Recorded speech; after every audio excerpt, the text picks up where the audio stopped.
Thank you very much, Sam, for meeting me today while you're over here in the UK. Thank you for coming. How did you come to realise that you were suffering from narcissistic personality disorder?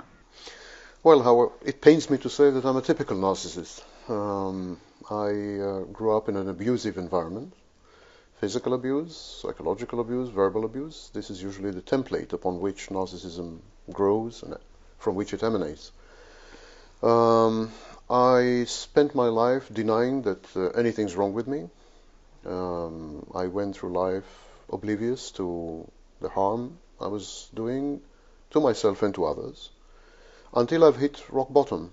And I've hit rock bottom 3 times in my life, and every time I hit rock bottom, I was diagnosed by a qualified mental health practitioner as a narcissist, someone with a narcissistic personality disorder.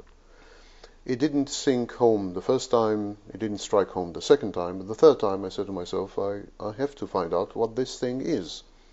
It's cancerous, it's malignant, I keep losing everything I have, starting with loved ones or people I believed I loved, and ending with property and finances. So everything was crumbling around my ears, time and again. Is that what you mean by the rock bottoms, that you'd lose rock bottom means that everything? I was left penniless, loveless. I've been abandoned. My wife divorced me on the second occasion. I lost my reputation. I was unable to function in my profession, and so on and so forth. So this happened once, and then twice, and then thrice. And each and every time, the narcissistic personality disorder kept cropping up, kept popping up. And I said to myself, I've got to find out what this is. The second time I've been diagnosed in jail. I did time for financial fraud, securities fraud. And I was forcibly, it was part of my probation conditions. So I forcibly attended a series of diagnostic tests and then quasi or pseudo therapy. And again, narcissistic personality disorder cropped up. So I said, I have to find out what this is. And I began to search for information. I was flabbergasted to discover that there was nothing on the topic, literally nothing. The diagnosis, narcissistic personality disorder, was added to the Diagnostic and Statistical Manual in 1980. That's Quite recent. Quite recent in scholarly terms. There have been 2 books on the subject. One of them, a popular colloquial discourse by Alexander Lowen, and another one written in 1974, totally inaccessible, arcane language. No one understood anything. Hopefully the author did, because presumably no one else did. And the guy was Kohut. He was a very famous psychologist, and so on. And then there were people like Scott Peck, who conflated narcissism with evil and God and right and wrong and other metaphysical nonsense. So there was no help there. There was nothing there. I had literally to invent the language with which I could describe my own experiences. At the time, I didn't have any aspirations as an authority on the subject. I just wanted to understand myself. Yeah. So I kept observing myself, introspection, and I had to invent the language with which I could describe my inner processes, my inner dynamics. This language later became widely accepted, and today it's part of the scholarly discourse. But at the time, I had to invent it. And then I went on the internet, and internet was at its inception. It was a very new phenomenon. I started to look for like-minded, sufferers, and no one would come forth. But many victims came out of the woodwork. Yeah. Family members, spouses, children, neighbors, colleagues, parishioners, you name it. Thousands upon thousands. Within less than a year, I had 20,000 members. Oh my goodness. And in the internet at that time, we're talking 1997, there was no internet. And yet there were 20,000 members. And within 4 years, there were 60,000 members. And within 4 years, there were numerous other groups, which put together would possibly amount to 1 million members, To this very day, there are dozens of groups which cater exclusively to victims of narcissists.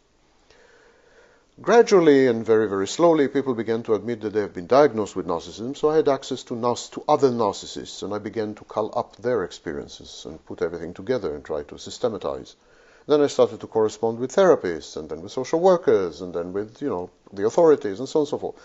16 years later, I have this humongous database of everything I believe there is to know about the disorder. Thus, the bulk of it, not reflecting my own experiences, but extracted from other people's. Mm-hmm.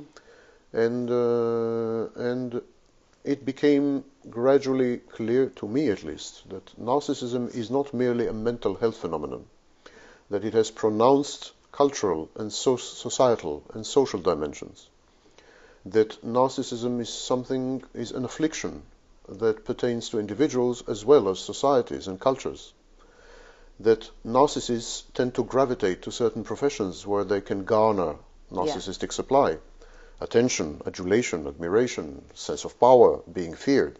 So narcissists and psychopaths are overrepresented in professions such as politics, the clergy, show business, the media, no offense, and so on. So we were now talking about job characteristics, whole careers, entire professions. Mm-hmm.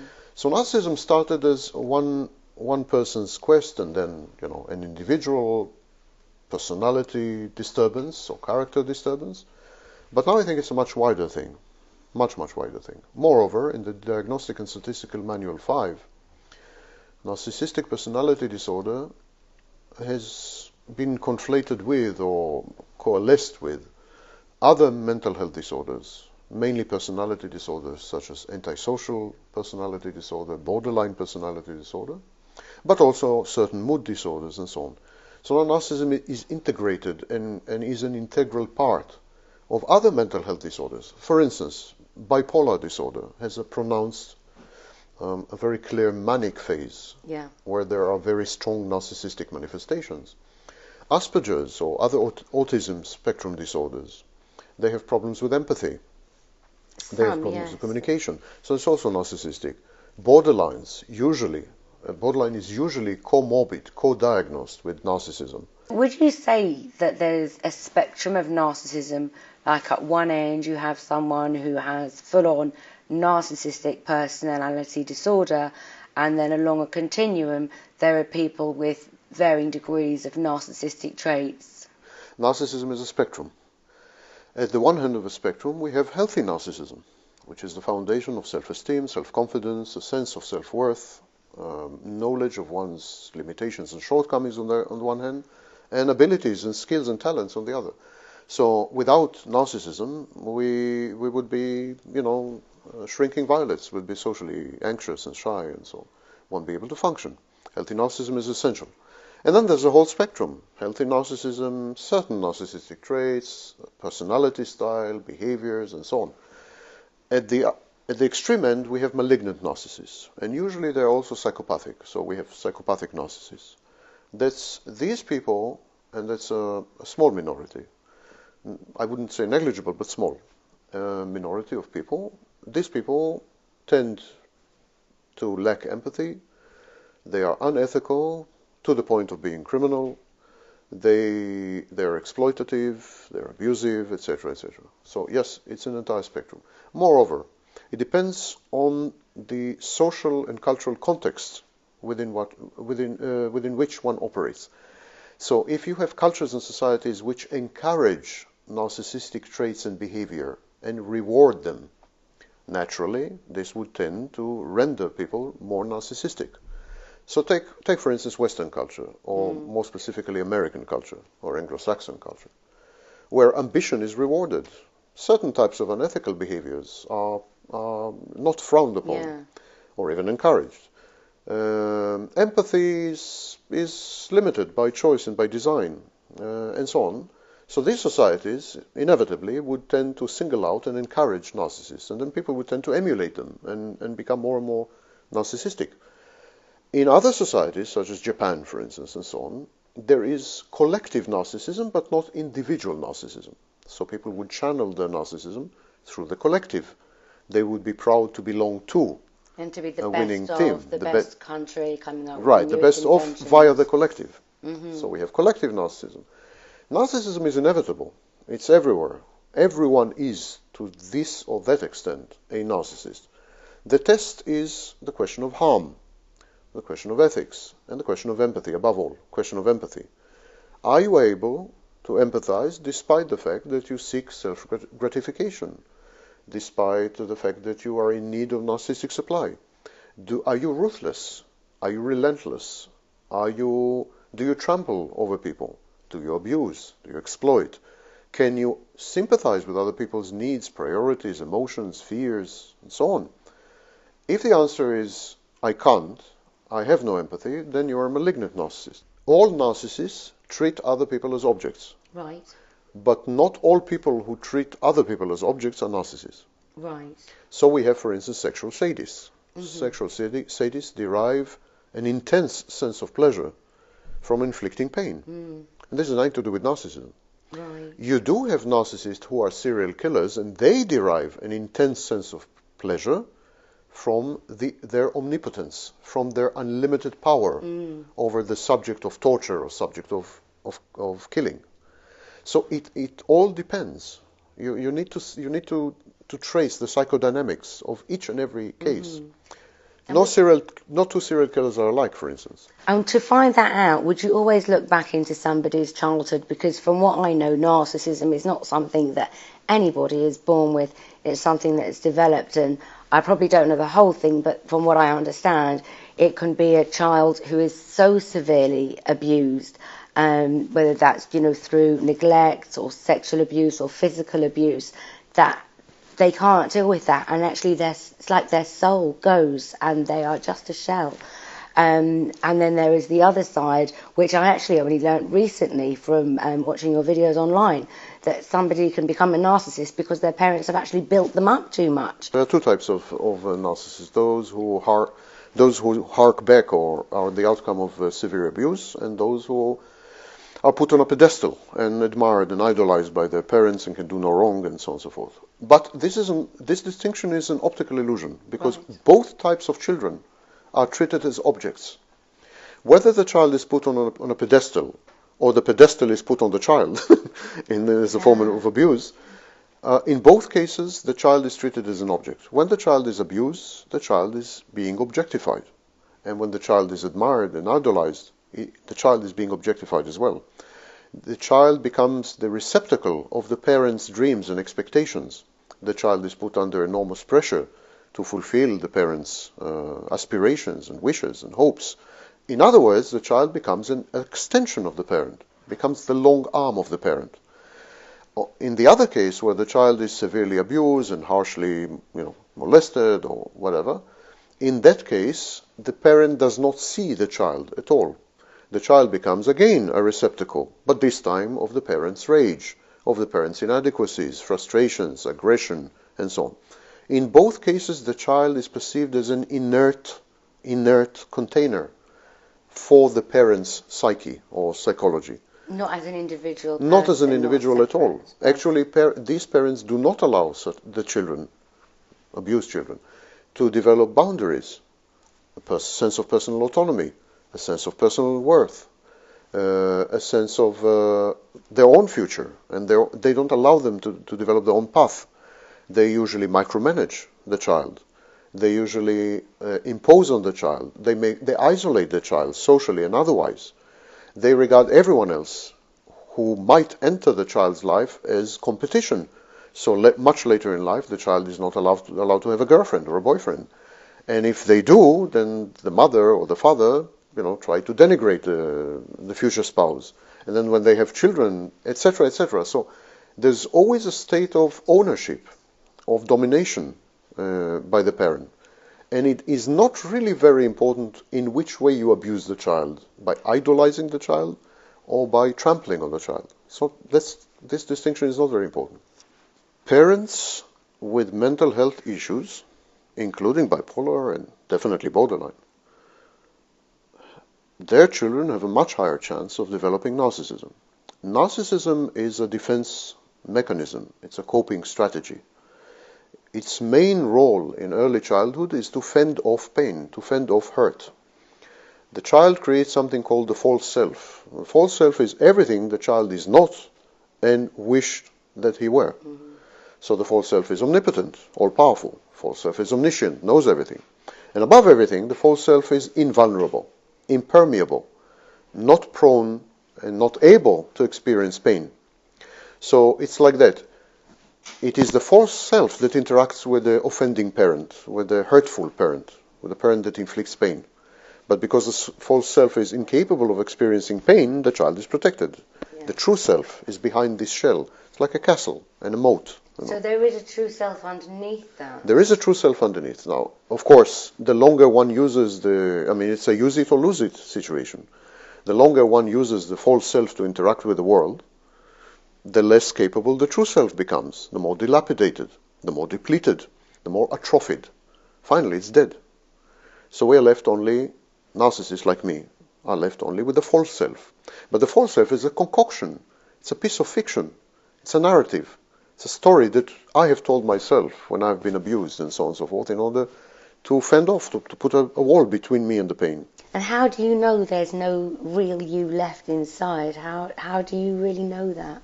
How do you feel it? Or because there isn't a single thing I do and a single thing I feel that cannot be directly and exclusively traced to the false self. There is nothing there. I don't need the added assumption of a true self to fully explain myself. It's like God, in science. Scientists say, I don't need God to explain the world. No one knows why abused children react so differently to the same set of circumstances, same set of parents, and same treatment. Some of them become narcissists, others develop borderline personality disorder, then there's, a very tiny minority develop multiple or dissociative identity disorder, and so on and so forth. And no one really knows why. There are the most evident speculation, would be genetics.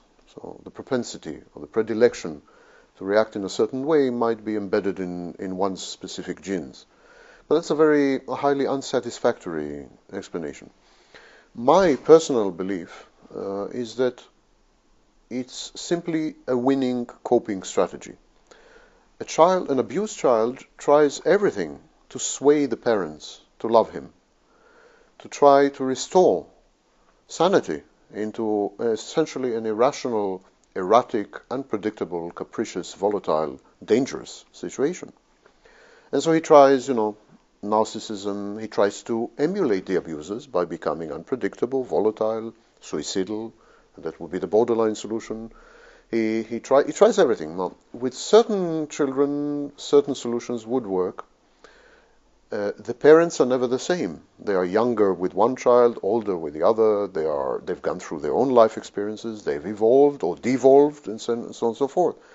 So I would tend to think that children adopt mental health disorders as both shields and adaptive strategies in accordance with what works.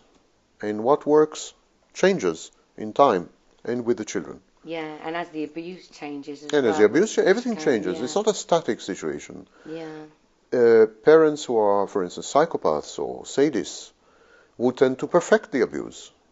They would render it more subtle, more stealthy, and ambient abuse. Some of them would discover that they can use other people to abuse.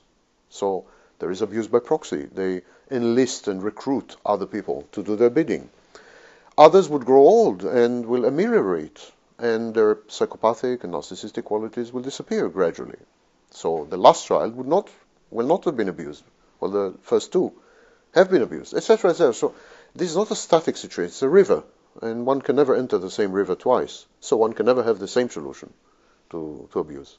Do you think somebody with narcissistic personality disorder or borderline like myself, do you think we can ever be happy, truly happy? Oh, narcissists mostly are happy. They're happy because they're happy-go-lucky. They cruise through life and through the world, they're wreaking enormous damage. They're akin to hurricanes. They wreak damage in their wake and so on, but they're always energetic. They always swirl around. They're always, they're very happy, most of them. Borderlines are not. Yes, I'm not. Borderline is something completely different. Borderline is premised on unhappiness. The main dynamic of borderline is the sadness, the enormous reservoir of sadness which one acquired in early life and which one is desperately trying to get rid of or to transform into other energies and emotions, and that is a Herculean, probably impossible task.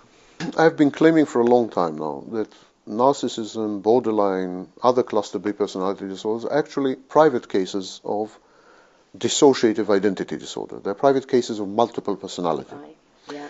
I think people with, for instance, borderline and narcissistic traits actually have two personalities. One is the protector.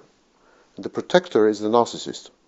The role of the narcissist is to make sure that the crazy borderline will not kill the organism, will not kill both of them. It's very common in multiple personality where there is one personality which protects all the others. Usually that personality also communicates with the outside. And so this would be my explanation for this combination. Don't forget also that I don't need to tell you that the predominant psychodynamics of borderline is abandonment anxiety. There's enormous fear of abandonment anxiety. Now, one way of avoiding abandonment anxiety is by saying, I'm impervious to abandonment, I don't care about abandonment. I will never be abandoned because I'm perfect, I'm brilliant, I'm omnipotent, and who would want to abandon someone like me? I mean, it's inconceivable that I should be abandoned, and so on. So the narcissist also tries to change, the narcissist in a borderline also tries to change the abandonment anxiety dynamic, and therefore the attachment style, the way the borderline bonds.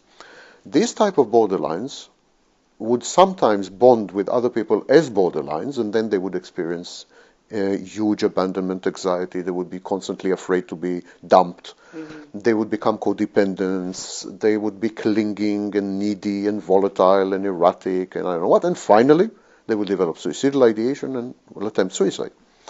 And many of them choose to bond as narcissists, because when they bond as narcissists, all these risks don't exist. Narcissist is a protective Teflon layer between them and life, them and actual abandonment, them and pain. So really, people like myself with borderline, like yourself with narcissistic personality disorder, and people with dissociative identity disorder, we're kind of really all the same in that we weren't able just to stay ourselves through our childhoods, and we needed to create another self, at least one other self. Well, that's not a new concept. People like Kernberg in the 80s and many other scholars suggested that the personalities of narcissists and borderlines and so on are what we call disorganized. They are chaotic. I prefer to use the term fragmented. They are fragmented. Each fragment of an otherwise what should have been normal personality, each fragment attains its own personality-like traits and characteristics and functions pretty autonomously. Now, we have this galaxy of shredded personality, with this galaxy of shreds of personality. Shrapnel, it's like a bomb exploded and we have these shrapnels. And each element interacts with the environment and with other people in a different way. Each element develops gradually a function which reflects its strengths and capacities and so on. In the case of borderline narcissist, the narcissist, as I said, protects the borderline. The borderline bonds where the narcissist cannot. So the borderline makes the initial contact and experiences the emotions.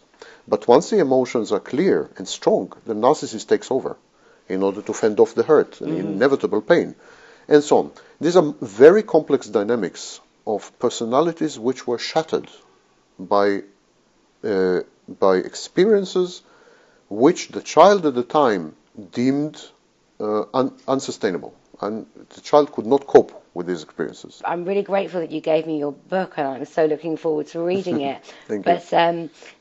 Just before, I might find some answers for myself in there, just for anybody else, whether they have narcissistic personality disorder solely, or they have the traits as part of borderline, or what can they do? Of course, therapists are self-interested. They are selling a product and a service. So they're bound to tell you that the product and service will be helpful and useful and so on. It will not be. There is no way to cure or heal or glue together this fragmented, shrapnelled personality. The blows in early childhood and early adolescence have been so massive that the cracks are unfixable. The edifice has crumbled. There's no way of putting it back. It's Humpty Dumpty. What can be done, to some extent, is behavior modification. Counterproductive, self-defeating, self-destructive, and socially unacceptable or antisocial behaviors can be identified, and techniques and strategies can be learned on how to modify these, how to alter them in a way which would render them partly socially acceptable, and definitely not self-defeating and self-destructive. With regards to other aspects, there's medication. So, for instance, depression can be treated with medication. Obsessive-compulsive disorders can be treated with medication. So if you put together medication and very modest goals for therapy, when modifying 1, 2, or 3, or 5 behaviors, which have proven over the course of your life to have damaged you, if you put these two realistic goals together, you might end up being marginally better off than you are. No one can fix who you are. A personality disorder is a disorder of your entirety. It's a disorder of all of you. It permeates every single cell of your being, of your psychology, your psychodynamic. There is no way to change all of you. There are ways to change some behaviors and some traits, but never all of you.